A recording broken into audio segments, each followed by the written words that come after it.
As a real estate agent, you can't sell houses forever and expect to retire magically. You need a retirement plan, therefore, you need a retirement team.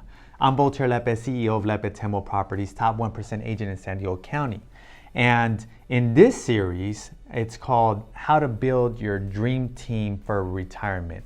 We're going to interview several different professionals that you need as a realtor in order to retire one day. Financial planner, estate planner, a lender, and a bunch of other people. So please tune in, listen to this, and retire one day. Hey everyone, I'm Voltaire Lepe, CEO of Lepe Temo Properties, top 1% agent in the county. And today we continue our series on how to retire by having a professional team around you to help you do that. And this morning I have a good friend, Pablo Palomino. He's an estate planning attorney, and he's gonna share with us why somebody like a realtor would need Pablo's services to retire one day. So Pablo, welcome. Thanks for coming on real quick with us. Thank you, Voltaire. Happy to be here. Of course. So Pablo, tell us, for someone who wants to retire one day, you know, right now we're talking to realtors specifically, why would they need an estate planning attorney to do that? Well, first of all, I think that any successful individual needs a dream team around them. If you think of high achieving athletes, name any one of them. They have a nutrition coach, they have a strength and conditioning coach, they have a visualization meditation coach. So the only way that high achievers can take it to the next level is by having professionals around them. Even the president has a cabinet. So this concept that you're promoting for successful real estates is you're saying, look, to take you to the next level, you need a variety and a diversity of professionals, each with an expertise to help you leverage tools, strategies, and techniques that are in the market. Insofar as estate planning is concerned, we all die.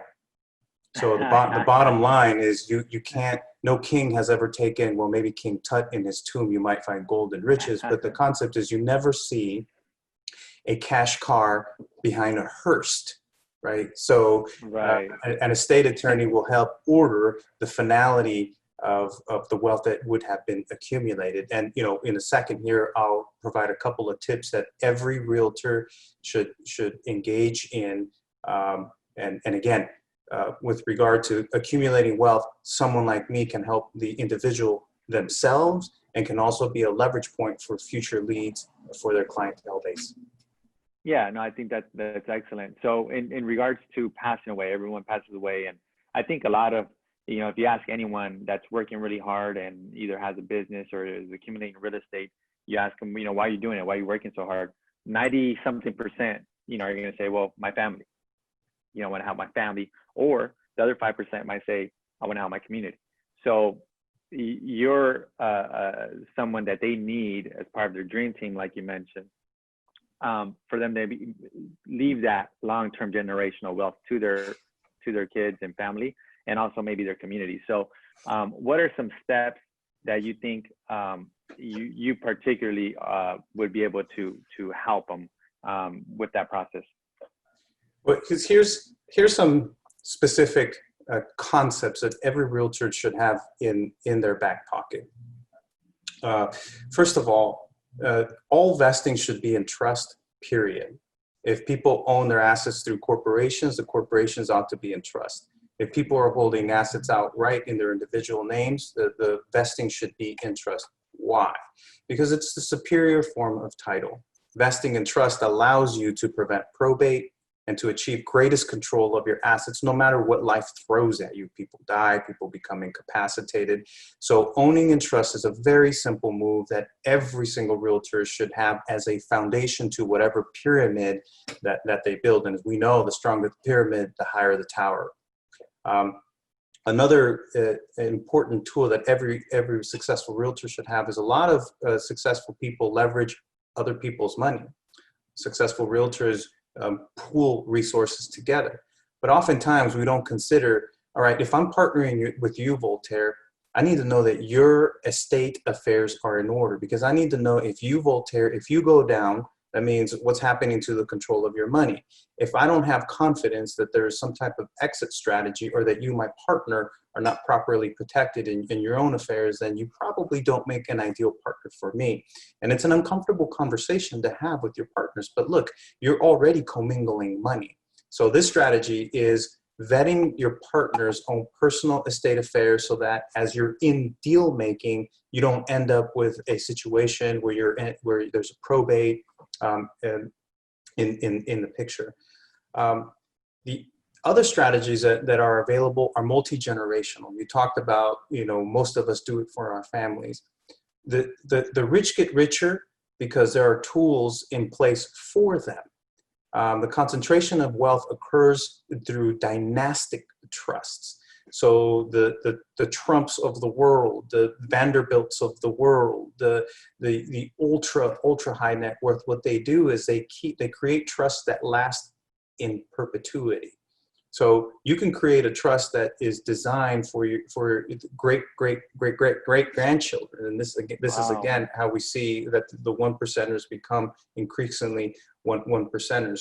We have strategies where we can forum shop, go to other states and create trusts that last again hundreds, thousands of years. We can't do that in California. So some of the more successful real estate investors will create trusts in Nevada, in the offshores, etc. Wow. And another wonderful strategy in wealth accumulation in the world of estate planning that again has to do with multi-generational planning is those that are philanthropically oriented. In our world, when you sell an appreciated asset, you pay capital gain taxes, right? This is why we have the 1031 exchanging that takes place, so that people can defer paying. However, utilizing strategies where you benefit charities, you can actually sell real estate suffering as minimal capital gain taxation. So there's some beautiful strategies available for those that are philanthropically oriented. Yeah, I like exactly what you said. I think a lot of us don't even think about that second part where you said, hey, if you're going to partner up and commingle some money with someone that you trust, and you're going to go into a real estate project with them or an investment, it's probably a good idea for that realtor or that person working with you to say, hey, I'm gonna work with you, but talk to my guy Pablo. He's gonna vet you, make sure that everything's in order. That way we don't get into any trouble down the road. And then the idea of having a trust that just lives forever, and it's for your grandkids. I mean, that's the ultimate goal, I think, for a lot of people. It's obviously far-fetched for a lot of us, but I mean, it's something to work towards. So I think someone like yourself would be a perfect coach, mentor and professional to be part of this dream team that we talked about. So thanks a lot for your time this morning. I really appreciate it, and we'll see each other soon. All right, keep up the good work. Thank you. All right, take care.